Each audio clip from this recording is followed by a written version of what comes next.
Stereo chemistry के lecture number 14 में आपका हार्दिक स्वागत है। आज इस लेक्चर में हम ज्योमेट्रिकल आइसोमेरिज्म, जिसको सिस ट्रांस आइसोमेरिज्म भी बोलते हैं, का अध्ययन करेंगे। ज्यामितीय समावयवता। ज्यामितीय समावयवता को अपन स्टार्ट करें उससे पहले आप सभी से एक रिक्वेस्ट है कि जिन्होंने भी अभी तक चैनल को सब्सक्राइब नहीं किया है तो प्लीज़ चैनल को सब्सक्राइब करें, नोटिफिकेशन के बेल आइकन को क्लिक करें, जिससे आने वाले वीडियोस की आपको इन्फॉर्मेशन मिलती रहे। और अगर आपको वीडियो पसंद आए तो प्लीज़ लाइक करें और अपने फ्रेंड्स के साथ शेयर भी करें। अब बात करते हैं ज्योमेट्रिकल आइसोमेरिज्म की, ज्यामितीय समावयवता। The isomerism resulting from restricted rotation about a bond is called geometrical isomerism or cis-trans isomerism, and such compounds are called geometrical isomers. एक बॉन्ड में रेस्ट्रिक्ट रोटेशन, प्रतिबंधित घूर्णन के कारण जो होती है उसको हम बोलते हैं ज्यामितीय समावयवता। और ऐसे यौगिक जो ज्यामितीय समावयवता प्रदर्शित करते हैं उनको बोलते हैं ज्यामितीय समावयवी। इसको सिस ट्रांस आइसोमेरिज्म भी बोलते हैं। क्लियर? यानी सामान्यतः वे यौगिक जिनमें द्विबंध उपस्थित होता है, डबल बॉन्ड उपस्थित होता है, तो वे ज्यामितीय समावयवता को जन्म देते हैं, क्योंकि द्विबंध होने पर द्विबंध से जुड़े हुए कार्बन परमाणु, द्विबंध से जुड़े हुए जो कार्बन परमाणु हैं उनमें मुक्त घूर्णन नहीं हो पाता है। और मुक्त घूर्णन जब नहीं हो पाता है तो उनसे जुड़े हुए परमाणु की सापेक्ष स्थितियां प्रदर्शित होती हैं। इसको हम एक कील के उदाहरण के द्वारा समझ सकते हैं। जैसे अगर एक गत्ता है, इसको एक कील के द्वारा हम जोड़ दें दूसरे गत्ते से, ठीक है, यानी कि दो गत्तों को एक कील के द्वारा हमने जोड़ दिया, तो यहाँ पर इस एक गत्ते का इस दूसरे गत्ते के सापेक्ष मुक्त घूर्णन पॉसिबल है, संभव है। लेकिन अब अगर मैं इसी गत्ते को, इन दोनों गत्तों को दो कील के द्वारा जोड़ दूँ, ठीक है, यहाँ पर ये दो कील लगा दी मैंने। अब इन एक गत्ते का दूसरे गत्ते के सापेक्ष मुक्त घूर्णन संभव नहीं हो पाता। मुक्त घूर्णन जब संभव नहीं होगा तो अब ये गत्ते एक दूसरे के सापेक्ष दो सापेक्ष स्थितियां प्रदर्शित करेंगे। कैसे करेंगे देख लो आप। जैसे ये दो गत्ते मैंने जोड़ दिए, एक कॉर्नर को मैंने इससे दिखा दिया, एक साइड को अपन ने ब्लैंक छोड़ दिया, तो यहाँ पर मुक्त घूर्णन पॉसिबल नहीं है, क्योंकि दो अपन ने कील लगा दी। तो एक साइड एक बार तो एक स्थिति तो ऐसी बनती है कि जिसमें ये दोनों जो फिल कर रखी है अपन ने पोजीशन एक साइड में हो, और एक पोजीशन ऐसी होती है जिसमें अपोजिट साइड में हो। तो इस प्रकार से दो सापेक्ष स्थितियां बनती है जिनको बोलते हैं ज्यामितीय आइसोमर्स, ज्योमेट्रिकल आइसोमर्स। तो हम कह सकते हैं कि वे यौगिक जिनमें प्रतिबंधित घूर्णन के कारण दो सापेक्ष स्थितियां प्रदर्शित करते हैं, यानी कि वे यौगिक जो प्रतिबंधित घूर्णन के कारण दो सापेक्ष स्थितियां प्रदर्शित करते हैं, उनको हम बोलते हैं ज्यामितीय समावयवी। और इस परिघटना को क्या बोलेंगे? ज्यामितीय समावयवता। ज्यामितीय समावयवता प्रदर्शित करने के लिए यौगिक में डबल बॉन्ड का होना ही आवश्यक नहीं है। डबल बॉन्ड से जुड़े हुए परमाणु एक ही एटम पर, सेम एटम से, दोनों पर या किसी एक पर भी अगर सेम एटम प्रेजेंट होते हैं तो ज्यामितीय समावयवता प्रदर्शित नहीं करता है, क्योंकि सेम एटम उपस्थित होने पर उसमें एक जैसी सापेक्ष स्थिति उत्पन्न होती है। क्लियर? अब आगे देखो। अब due to restricted rotation their mirror image do not superimpose, that means they have no superimposable mirror image, यानी कि घूर्णन के प्रतिबंधित होने के कारण उनकी मिरर इमेज सुपर इम्पोज नहीं होती है।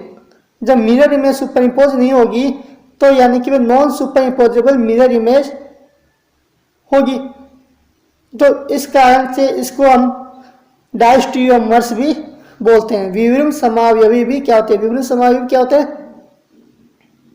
Mirror image isomers which are non mirror image क्या होती है? नॉन मिरर इमेज आइसोमर्स, उसको हम बोलते हैं विवरण समावयवी डायस्टिरियोमर्स। अब restricted rotation is arises because of multiple bonds and cyclic structure. जो रोटेशन में घूर्णन में प्रतिबंधन आया, प्रतिबंधित हुआ घूर्णन, वो क्यों हुआ? उसमें डबल बॉन्ड प्रेजेंट था। तो या तो उसमें डबल बॉन्ड हो सकता है, यानी मल्टीपल बॉन्ड हो सकता है, या कोई साइक्लिक स्ट्रक्चर हो जाती है, जिस साइक्लिक स्ट्रक्चर हो सकती है कंपाउंड की, जिसके कारण उसमें घूर्णन प्रतिबंधित होता है। अब बात करते हैं कि मल्टीपल बॉन्ड कैसे हो सकते हैं। मल्टीपल बॉन्ड जैसे ए डबल बॉन्ड बी है, तो यहाँ पर ए और बी की प्रकृति पर निर्भर करेगा। जैसे ए और बी अगर कार्बन और नाइट्रोजन हो तो ये वाले कंपाउंड्स हो गए, अगर दोनों कार्बन हो तो ये वाले हो गए, और दोनों नाइट्रोजन हो तो ये जो कंपाउंड्स अपन को प्राप्त होते हैं। क्लियर? अब हम एक एक को डिटेल से समझेंगे। सबसे पहले बात करते हैं हम, अगर सी डबल बॉन्ड सी यानी एल्किन्स में भी, अगर यहाँ भी देखो डबल बॉन्ड सिंगल भी हो सकता है जैसे ये, और डबल बॉन्ड मल्टीपल भी हो सकते हैं। मल्टीपल के मतलब कई सारे डबल बॉन्ड उपस्थित हो सकते हैं। अगर डबल बॉन्ड मल्टीपल है तो वह 3 प्रकार से हो सकता है। आइसोलेटेड हो सकता है, कंजुगेटेड हो सकता है, और कुमुलेटेड हो सकता है। आइसोलेटेड का मतलब होता है कि डबल बॉन्ड्स अलग अलग होते हैं, उनमें कोई कंजुगेशन उपस्थित नहीं होता है। समझ में आ गया? कहीं भी हो सकता है, जैसे यहाँ डबल बॉन्ड है तो 2 कार्बन बाद में 1 डबल बॉन्ड आ गया, यहाँ पर कंजुगेशन है लेकिन यहाँ कंजुगेशन नहीं है, तो इसको बोलेंगे आइसोलेटेड डबल बॉन्ड। इसी प्रकार कंजुगेटेड डबल बॉन्ड में क्या होता है कि एक डबल, एक सिंगल, एक डबल, एक सिंगल, एक डबल, एक सिंगल, इस प्रकार से कंजुगेशन होता है। ठीक है, तो उसको बोलते हैं कंजुगेटेड डबल बॉन्ड। और कुमुलेटिव डबल बॉन्ड का मतलब होता है कि डबल बॉन्ड्स पास पास में हो, ठीक है, लगातार हो, जैसे ये डबल बॉन्ड, ये डबल बॉन्ड, ये डबल, इसको बोलते हैं कुमुलेटिव डबल बॉन्ड। 2 भी हो सकता है, 3 भी हो सकता है, 4 हो सकते हैं, कई सारे डबल बॉन्ड अगर कंटिन्यूस हो तो उसको बोलते हैं कुमुलेटिव डबल बॉन्ड। अब कुमुलेटिव डबल बॉन्ड्स हो तो 2 स्थितियाँ बनती है कि या तो ये जो डबल बॉन्ड्स है कार्बन कार्बन्स के उस कंपाउंड में लगातार जो है वो और नंबर में भी हो सकते हैं, जैसे ये 3 हो गए मान लो, ये 1 हो गया, ठीक है, और एक तो क्या है सिंपल एल्कीन कहलाएगी अपनी। यदि 3, 5, 7, 9 और इवन का मतलब 2 हो सकते हैं, 4 हो सकते हैं, 6 हो सकते हैं, ऐसे। तो यहाँ पर चीज़ ध्यान रखना, अगर cumulative double bonds odd number में है, विषम संख्या में है, तो अपना सिस्टम क्या होता है? प्लेनर, समतल। तब हम उसमें ज्योमेट्रिकल आइसोमेरिज्म चेक करेंगे। और अगर इवन नंबर में है, सम संख्या में है, तो हमारा सिस्टम नॉन प्लेनर होता है, और हम क्या चेक करते हैं? Optical isomerism. अब ये प्लेनर नॉन प्लेनर कैसा हुआ?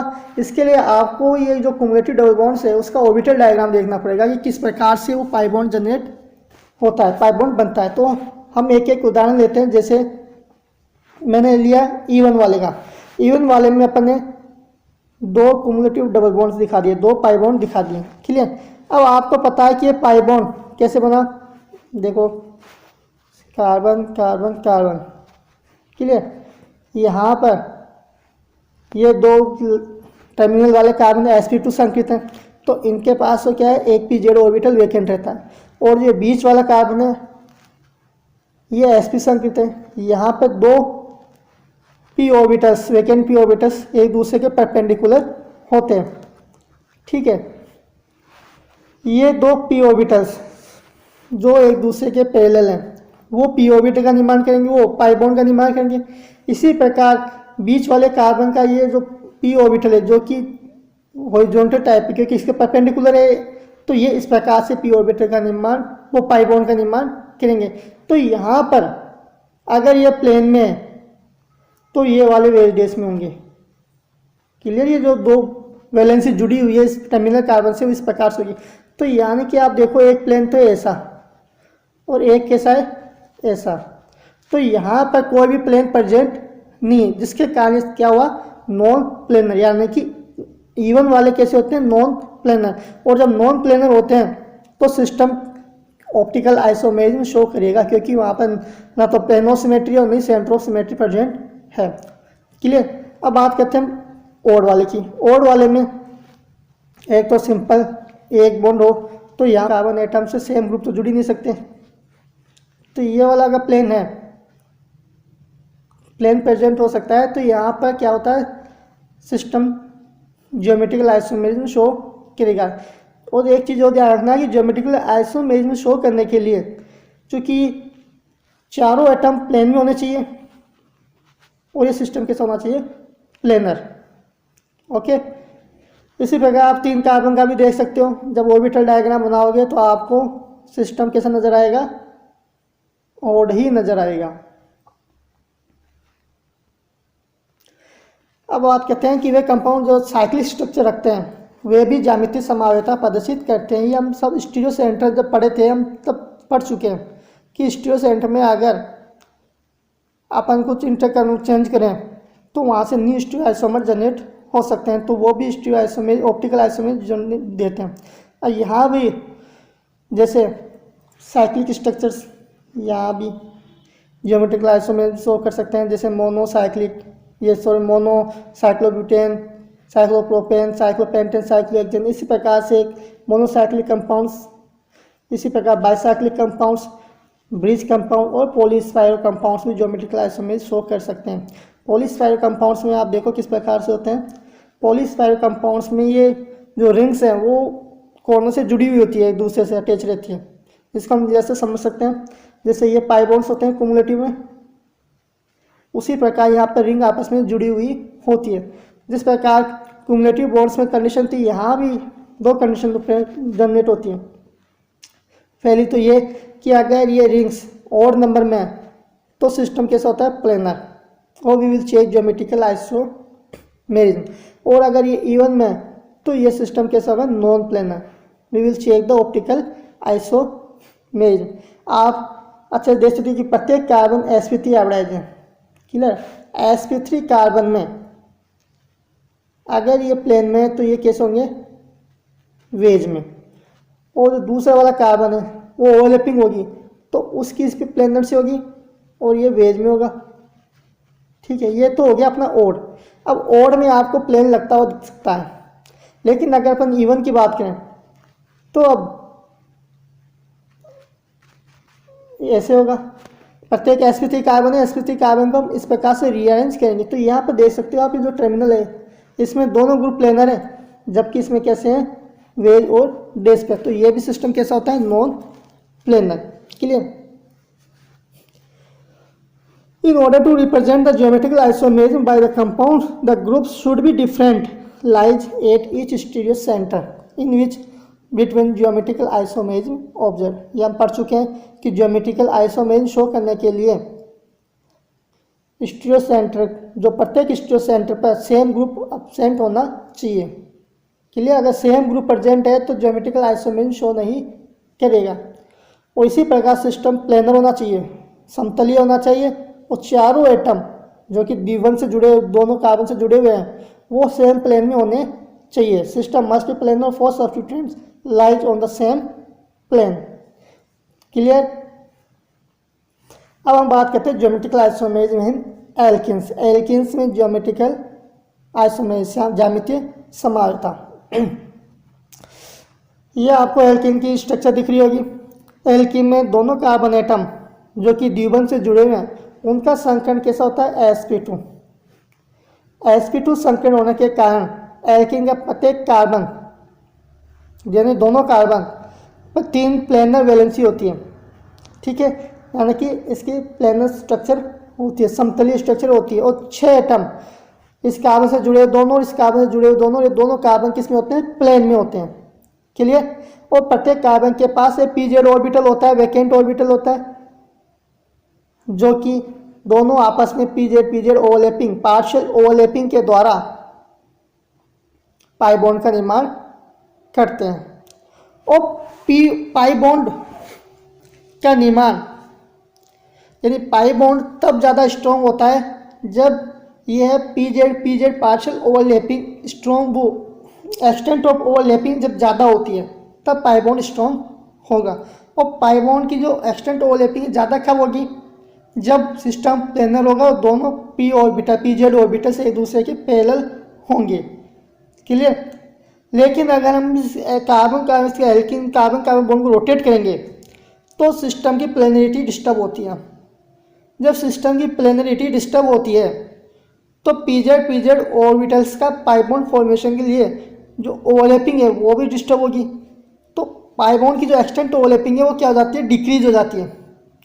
पीजेड ऑर्बिटल्स की जो ओवरलैपिंग एक्सटेंट है वो क्या हो जाता है, डिक्रीज हो जाती है, जिसके कारण पाई बॉन्ड वीक हो जाता है। इसलिए नॉर्मल टेम्परेचर पर एल्किन्स रोटेशन शो नहीं करता। क्यों नहीं करता, क्योंकि शो रोटेशन के कारण उसकी प्लेनरिटी डिस्टर्ब होती है और वो p y p z p z overlapping का जो एक्सटेंट है वो डिक्रीज हो जाता है, जिससे कि वो पाई बॉन्ड वीक हो जाता है। इसके साथ ही अगर एल्किन्स में दोनों कार्बन एटम सूटेबली सब्सटीट्यूटेड हो, मतलब दोनों कार्बन पर, अगर एक ही कार्बन पर सेम ग्रुप है या दोनों कार्बन पर सेम ही ग्रुप हो तो वो ज्योमेट्रिकल आइसोमर शो नहीं करेगा। इसलिए अगर सूटेबली सब्सटीट्यूटेड हो तो वह ज्यामितीय समानता भी प्रदर्शित करता है। हम ज्यामितीय समानता प्रदर्शित कैसे करता है, देखो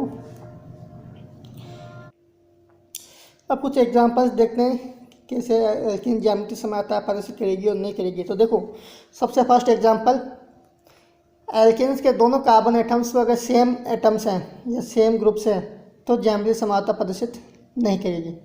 इसी प्रकार अगर एक ही कार्बन पर दो ग्रुप हो सेम हो और दूसरे पर तो अपोजिट हो सकते हैं, वो डिफरेंट हो सकते हैं, कोई दिक्कत नहीं, लेकिन एक ही कार्बन पर अगर सेम है तब भी ज्योमेट्रिकल आइसोमर शो नहीं होगी। अगर दोनों कार्बन एटम सेम है, इस एग्जांपल में देखो एक ही कार्बन पर दोनों कार्बन एटम सेम है तब भी ये ज्योमेट्रिक समानता प्रदर्शित नहीं करता। और नीचे वाले देखो कौन ज्यामितीय समानता प्रदर्शित करेगा, प्रत्येक से इस सेंटर पर प्रत्येक कार्बन पर डिफरेंट ग्रुप होने चाहिए, जैसे A B clear, A B C D. तो यानी कि अगर डबल बॉन्ड के कार्बन पर डिफरेंट ग्रुप होंगे तो वह ज्योमेट्रिकल आइसोमेरिज्म शो करेगा। एग्जाम्पल के लिए जैसे इथीन है, जियोमेट्रिकल आइसोमेरिज्म शो नहीं करता क्योंकि चारों हाइड्रोजन एटम है। प्रोपीन है, प्रोपीन में एक कार्बन में दो हाइड्रोजन एटम है तो यह भी ज्यामितीय समानता प्रदर्शित नहीं करता। 1 ब्यूटीन है, 1 ब्यूटीन में भी ये दो हाइड्रोजन एटम सेम है तो इसलिए यह भी ज्यामितीय समानता प्रदर्शित नहीं करता। आइसोब्यूटीन ज्यामितीय समानता प्रदर्शित करता, यहाँ CH3 और यहाँ पर H। क्लियर, इसको सही कर लेना स्ट्रक्चर को। यह भी ज्यामितीय समानता प्रदर्शित नहीं करता। अब ज्यामितीय समानता जैसे 2 ब्यूटीन है तो 2 ब्यूटीन में ज्यामितीय समानता प्रदर्शित करता है। इसमें एक दोनों कार्बन एटम से डिफरेंट ग्रुप जुड़े हुए हैं तो यहाँ पर दो प्रकार की पॉसिबिलिटी होती है। अगर दोनों कार्बन एटम्स हैं सेम ग्रुप सेम साइड में हो तो सिस होता है, और अगर अपोजिट साइड में हो तो क्या होता है, ट्रांस होता है। The geometrical isomers are distinguished in their names by prefix cis and trans. जो ज्योमेट्रिक समावयवी है उनके नाम से पहले हम सिस और ट्रांस लिख कर उसको प्रदर्शित करते हैं। When identical atoms or groups on doubly bonded carbons are on the same side, it is called cis isomer, and when they are on opposite side, it's called trans isomer. अगर same group दोनों carbon atoms same side में हो, एक ही तरफ हो तो वो सिस होगा, और अपोजिट साइड में हो तो विपरीत दिशा में हो तो ट्रांस आइसोमर होगा। कुछ एग्जांपल्स हैं जो देखिए आप, जैसे di halo alkene. Di halo alkenes में दोनों हेलोजन एटम सेम साइड में है तो ये सिस, और अगर अपोजिट साइड में तो ट्रांस। इसी प्रकार मैलिक एसिड में COH ग्रुप सेम साइड में या H भी सेम साइड में, तो सेम ग्रुप सेम साइड में है तो ये होगा सिस, और जो सिस ब्यूटेन डायोइक एसिड है उसको बोलते हैं मैलिक एसिड। इसी प्रकार अगर COH ग्रुप और HH ट्रांस में होता है तो ये कैसे होगा, अपोजिट होगा तो ट्रांस होगा, और इसको क्या बोले हैं, fumaric acid.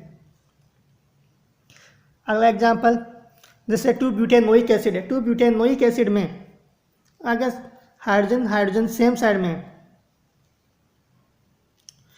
Hydrogen hydrogen same side में है तो सिस, इसको बोलते हैं क्रोटोनिक एसिड। और अगर अपोजिट साइड में तो ट्रांस, इसको बोलते हैं आइसोक्रोटोनिक एसिड। इसी प्रकार सिनामिक एसिड में दोनों हाइड्रोजन सेम साइड में हो तो एलोसिनामिक एसिड, और अगर दोनों अपोजिट में हो तो ट्रांस होगा और उसको क्या बोलेंगे, सिनामिक एसिड। इस प्रकार से हमें ज्यामितीय समायोजकता क्या होती है, उसका सिस ट्रांस नोमेनक्लेचर किस प्रकार से हम करते हैं इस लेक्चर में हमने देखा। अब आने वाले लेक्चर में हम EZ नोमेनक्लेचर भी सीखेंगे। धन्यवाद।